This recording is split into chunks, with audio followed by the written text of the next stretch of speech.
నమస్తే, welcome to Suman TV. నేను మీ విష్ణు. ప్రస్తుతంతో పాటు వెంచూరా సక్సీడెడ్ డైరెక్టర్ చారి గారు ఉన్నారు, వారితో మాట్లాడదాం. నమస్తే చారి గారు. నమస్తే అండి. చారి గారు, ఆల్మోస్ట్ మీతో సెషన్ చేసి ఒక 3-4 మంత్స్ అవుతుంది. అండ్ చాలామంది సుమన్ టీవీ ప్రేక్షకులు, అదేవిధంగా మీ అభిమానులు కూడా నెక్స్ట్ చారి గారితో సెషన్ ఎప్పుడు ఉంటుంది అని నాకు ఫ్రీక్వెంట్గా మెయిల్స్ కూడా ఇస్తున్నారు. అయితే ఇవాళ పర్టికులర్గా ఒక టాపిక్ గురించి మాట్లాడదామని ఫిక్స్ అయిపోయాను. ఎందుకంటే రీసెంట్ టైమ్స్లో మీలాంటి ఫైనాన్షియల్ ఎక్స్పర్ట్స్తో మాట్లాడుతున్నప్పుడు ఒక పదం ఫ్రీక్వెంట్గా వింటున్నాను, ఫైనాన్షియల్ ఫ్రీడమ్. అంటే ఆర్థిక స్వాతంత్ర్యం. మనం అచ్చ తెలుగులో మాట్లాడుకోవాలంటే అసలు ఏంటి ఈ ఫైనాన్షియల్ ఫ్రీడమ్ అంటే ఏంటి, మరి ఆ ఫైనాన్షియల్ ఫ్రీడమ్ని ఏ విధంగా సాధించుకోవాలంటారు? మీరు మార్నింగ్ లేవగానే జాబ్కి వెళ్తారు. సో మీరు మార్నింగ్ లేచి హడావిడిగా జాబ్కి వెళ్ళేది, ఆ రోజు మార్నింగ్ జాబ్కి వెళ్ళేది ఓన్లీ డబ్బు గురించే అయి ఉండకూడదు. That is called financial freedom. Okay, only money గురించే నేను ఇవాళ జాబ్కి వెళ్ళాలి అలా కాకుండా, ఓకే జాబ్ చేస్తారా, బిజినెస్ చేస్తారా, what ever, but it should not be only for money. That is called financial freedom. Okay. So ఇప్పుడు మీరేంటి, మార్నింగ్ నుండి నైట్ వరకు మనం మనీ గురించి వర్క్ చేస్తాం, రైట్? మనం సంపాదించిన డబ్బు మన గురించి వర్క్ చేయడం స్టార్ట్ చేయడమే ఫైనాన్షియల్ ఫ్రీడమ్ అంటే. ఓకే, సపోజ్ ఇప్పుడు మీరు ఉన్నారు, ఎన్ని అవర్స్ వర్క్ చేయగలుగుతారండి? రోజుకు ఒక 9-10 గంటలు మ్యాక్సిమం. అంటే లేదా కొంతమంది 12 గంటలు వర్క్ చేసే వాళ్ళు ఉన్నారు, 16 గంటలు వర్క్ చేసే వాళ్ళు కూడా ఉన్నారు. ఓకే, కానీ గుర్తుపెట్టుకోండి, మీ డబ్బు మీ గురించి వర్క్ చేయడం స్టార్ట్ చేస్తే 24 అవర్స్ 24/7 వర్క్ చేస్తుంది. That is the power of money. So మన డబ్బు మన కోసం పనిచేస్తూ ఉండాలి. That is called financial freedom. ఏ రోజైతే మీ డబ్బు మీ గురించి మనీ వర్క్ చేయడం స్టార్ట్ చేస్తుందో అది 24/7 వర్క్ చేస్తుంది. ఓకే, బేసిక్గా ఫైనాన్షియల్ ఫ్రీడమ్ అనేది అందరికి వస్తుందండి. కాకపోతే ఏమవుతుంది అంటే ఏ 60లోనో, ఏ 65లోనో, 58లోనో, 70లోనో ఇలా వస్తుంది. ఓకే, ఇప్పుడు ఫర్ ఎగ్జాంపుల్ ఇప్పుడు మీ వైఫ్ ఏమండి, నేను నా ఇండియాలో ఉన్న అన్ని టెంపుల్స్ చూడాలనుకుంటున్నాను అన్నారనుకోండి. లేదు నేను 60 తర్వాత నాకు ఫైనాన్షియల్ ఫ్రీడమ్ వస్తుంది, నేను అప్పుడు చూపిస్తాను. లేదంటే మీకు వరల్డ్ ట్రావెల్ చేయాలని ఉంది, నేను వరల్డ్ మొత్తం తిరగాలని ఉంది, ఓకే వరల్డ్ టూర్ చేయాలని ఉంది, సో నేను ఫైనాన్షియల్ ఫ్రీడమ్ వచ్చిన తర్వాత నేను చేస్తాను, ఇప్పుడు నా దగ్గర లేదు అని మనం అనడానికి లేదు. సో ఫైనాన్షియల్ ఫ్రీడమ్ అంటే ఏంటంటే, మీకు ఒక ఫైనాన్షియల్ లైఫ్ స్టాటిస్టిక్స్ చెప్తాను. ఓకే, ఐరనీ ఆఫ్ ఏజ్ అంటాం దీన్ని మనం. Irony of age. Okay, so చాలా విచిత్రంగా ఉంటుంది, but that is fact. Okay, ఇప్పుడు యంగ్ ఏజ్ అంటే టీనేజ్లో ఉన్నప్పుడు మన దగ్గర టైం ఉంటుంది, ఓకే ఎనర్జీ కూడా ఉంటుంది, కానీ మనీ ఉండదు.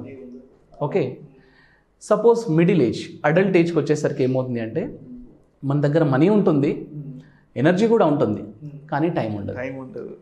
రైట్? ఇప్పుడు మనం ఓల్డ్ ఏజ్కి వచ్చామనుకోండి, అబోవ్ 55-60 ఈ టైంలో మన దగ్గర టైం ఉంటుంది, మనీ కూడా ఉంటుంది, కానీ ఎనర్జీ ఉండదు. So this is called irony of age.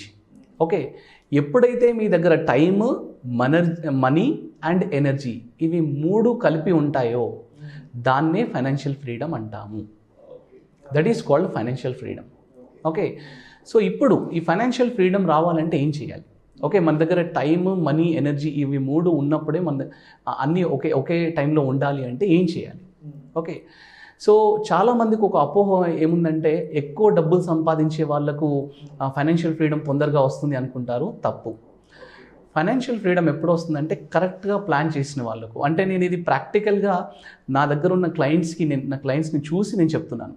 Okay, salary తక్కువ ఉన్నా సరే ఇవాళ వాళ్ళ దగ్గర కన్సిస్టెంట్గా లాస్ట్ 7.5 years నుంచి ఇన్వెస్ట్ చేస్తున్న వాళ్ళు, వాళ్ళ శాలరీలు 60,000, 70,000, 1 lakh ఉన్న వాళ్ళు కూడా, ఓకే వాళ్ళు కన్సిస్టెంట్గా మార్కెట్స్ని చూడకుండా ఇన్వెస్ట్ చేసుకుంటూ వచ్చి ఇవాళ ఒక వెల్త్ క్రియేషన్ చేసుకున్నారు. ఒక 80 lakhs, 90 lakhs, 1 crore, 1.2, 1.5 ఇలా అక్యుములేట్ చేసి పెట్టుకున్నారు. ఒకసారి ఒక 1 crore అక్యుములేట్ అయింది అనుకోండి, ఒక బిలో 1 lakh శాలరీ వాళ్ళకి, yes your financial freedom is done, it's completed. But మనం ఏం చేయాలి దానికంటే, financial life goals pyramid set చేసుకోవాలి. ఓకే, బేసిక్గా వ్యూవర్స్ కింద డిస్క్రిప్షన్లో ఈ ఫైనాన్షియల్ గోల్స్ పిరమిడ్ అనే నేను ఒక పీడిఎఫ్ ఫైల్ ఇచ్చాను. ఆ ఫైల్ చూసుకుంటూ వీడియో ఉంటే ఇంకా చాలా కరెక్ట్గా ఉంటుంది. ఓకే, మనీ 2 విధాలుగా ఉపయోగపడుతుందండి. ఒకటి, you have to consume that, okay, or you have to conserve that. అంటే వినియోగించుకోవడము లేదా సంరక్షించుకోవడం. ఓకే, వినియోగించుకోవడం అంటే ఏంటి? మన లైఫ్ టైంలో మనం వినియోగిస్తున్నాం మనీని.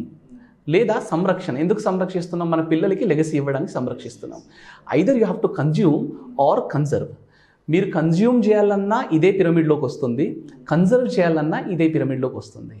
సో ఈ పిరమిడ్ ఏం చెప్తుంది అంటే needs, wants, dreams and legacy. So ఈ స్టెప్ బై స్టెప్ వెళ్ళాలి అని చెప్తుంది. ఓకే, నీడ్స్ అంటే ఏంటి? Daily expenses. ఓకే, మన మ్యాండేటరీ ఎక్స్పెన్స్, నిత్యావసరాలు. ఓకే, మన రెంట్ కట్టుకోవాలి, మన ఇన్సూరెన్సెస్ కట్టుకోవాలి, ట్యాక్సెస్, ఇవన్నీ డైలీ నీడ్స్. ఫుడ్, క్లాత్స్, ఇవన్నీ daily needs, right. Next wants. Wants అంటే ఏంటి? నాకు కొంచెం good house, okay, I want a better car, I want to send my children to good education ఇవ్వాలి చిల్డ్రన్స్కి. సో బెటర్, అన్నీ better అనేది next స్టెప్లోకి వస్తుంది. తర్వాత డ్రీమ్స్. డ్రీమ్స్ అంటే ఏంటి?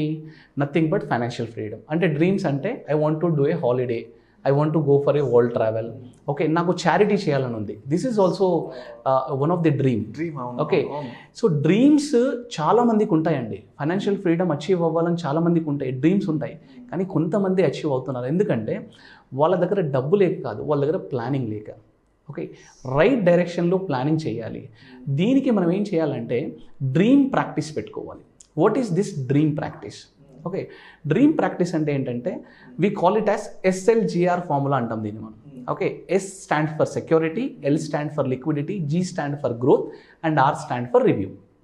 Okay, security, in terms of సెక్యూరిటీలో హెల్త్ ఇన్సూరెన్స్, లైఫ్ ఇన్సూరెన్స్ తీసి పక్కన పెట్టేస్తాం అనుకోండి, ఒక 1 crore ఇవి తీసి పక్కన పెట్టేస్తాం అనుకోండి. సో దట్ మనకి ఎలాంటి ఎమర్జెన్సీలోనైనా సరే మన గ్రోత్ని మనము తీసుకోవాల్సిన అవసరం పడదు. ఫర్ ఎగ్జాంపుల్, నేను మా ఓన్ కస్టమర్ గురించి చెప్తాను.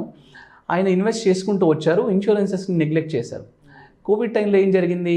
సో వాళ్ళకి అంటే పేరెంట్స్కి హెల్త్, ఇప్పుడు ఎంత మనము అది గోల్డ్ కొన్నా, ల్యాండ్ కొన్నా, మన దగ్గర మ్యూచువల్ ఫండ్స్లో డబ్బులున్నా, ఏమున్నా సరే ప్రాపర్ ప్లానింగ్ లేదనుకోండి, ఈ సెక్యూరిటీ నెగ్లెక్ట్ చేసామనుకోండి, ఏమవుతుంది? ఆ డబ్బులన్నీ తీసి అక్కడ యూస్ చేయాల్సి వస్తుంది. ఓకే, ఫస్ట్ ఆఫ్ ఆల్ సెక్యూరిటీని సెట్ చేసేసుకొని, తర్వాత లిక్విడిటీ, ఎమర్జెన్సీ ఫండ్ క్రియేట్ చేసి పెట్టుకోవాలి. ఎలాంటి పరిస్థితుల్లో కూడా, ఫర్ ఎగ్జాంపుల్ జాబ్ లాస్ అయింది, అన్సర్టనిటీ ఏ రూపంలో రావచ్చు. కోవిడ్ టైంలో చాలామందికి జరిగింది ఇది. ఓకే, దీనికి ఒక 3 months, 5 months ఆర్ 6 months శాలరీస్ని పక్కన పెట్టేస్తే, అంటే సెక్యూరిటీ, లిక్విడిటీ చాలా స్ట్రాంగ్ ఉందనుకోండి, మనం గ్రోత్ని డిస్టర్బ్ చేయాల్సిన అవసరం పడదు.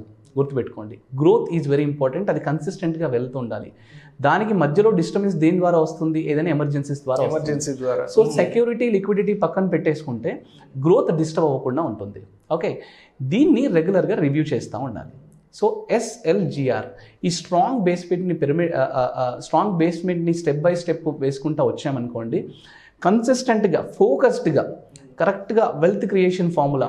నేను నెక్స్ట్ 10 yearsలో, for example 25 to 30 years age వాళ్ళు నెక్స్ట్ 10 yearsలో 1 crore అక్యుములేట్ చేయాలనుకోండి, వాళ్ళు కన్సిస్టెంట్గా ఇన్వెస్ట్ చేసుకుంటూ వెళ్తే ఖచ్చితంగా 1 crore ఈజీగా అచీవ్ అవుతారండి. బట్ ఆ గోల్ బేస్డ్ ప్లానింగ్ ఉండాలి. ఆ గోల్ బేస్డ్ ప్లానింగ్ ఉన్న వాళ్ళు, ఇదంతా నేను ఆల్రెడీ లాస్ట్ 7.5 yearsలో మా కస్టమర్స్ ఫైనాన్షియల్ ఫ్రీడమ్ అచీవ్ అయిన వాళ్ళ గురించి చెప్తున్నాను. నేను ఏదో ఇలా చేస్తే ఇలా అవుతుందని చెప్పట్లేదు. ప్రాక్టికల్గా 7.5 years నుండి ఫైనాన్షియల్ ఫ్రీడమ్ అచీవ్ అయ్యారు. వాళ్ళ శాలరీలు 70,000-80,000 ఉన్నా సరే they are financially free now. వాళ్ళు కావాలంటే ఇవాళ వాళ్ళు జాబ్ ఆపేసుకోవచ్చు, వాళ్ళు కావాలంటే వాళ్ళు ఇవాళ ఎవ్రీ మంత్ 70,000 పెన్షన్ లాగా వస్తుంది, వాళ్ళు వరల్డ్ ట్రావెల్ చేసుకోవచ్చు, నేషనల్ ట్రావెల్ చేసుకోవచ్చు, ఇన్సూరెన్స్ సైడ్ సెక్యూర్డ్గా ఉన్నారు, లిక్విడిటీ సైడ్ సెక్యూర్డ్గా ఉన్నారు. ఒకవేళ అన్ఫార్చునేట్గా ఏదైనా జాబ్ గ్యాప్ వచ్చినా సరే నెక్స్ట్ 3 monthsకి ఎక్స్పెన్సెస్ రెడీగా ఉన్నాయి వాళ్ళకి. సో ఫైనాన్షియల్ ఫ్రీడమ్ అనేది రైట్ టైంలో అచీవ్ అవ్వాలి అంటే కావాల్సింది ఎక్కువ డబ్బులు కాదు, correct planning is very very important. ఇప్పుడు ఎంతమంది అండి, చాలామంది వైఫ్ అండ్ హస్బెండ్ వర్క్ చేస్తున్నారు. వాళ్ళ దగ్గర వెళ్ళి చూడండి, మీరు చూస్తే ఒక ప్రాపర్టీ ఉంటుంది అంతే. ఎప్పుడు చూసినా హోమ్ లోన్, కంటిన్యూగా హోమ్ లోన్కి కట్టుకుంటాం, ఆ ట్రాప్లో పడిపోయి ఉంటారు.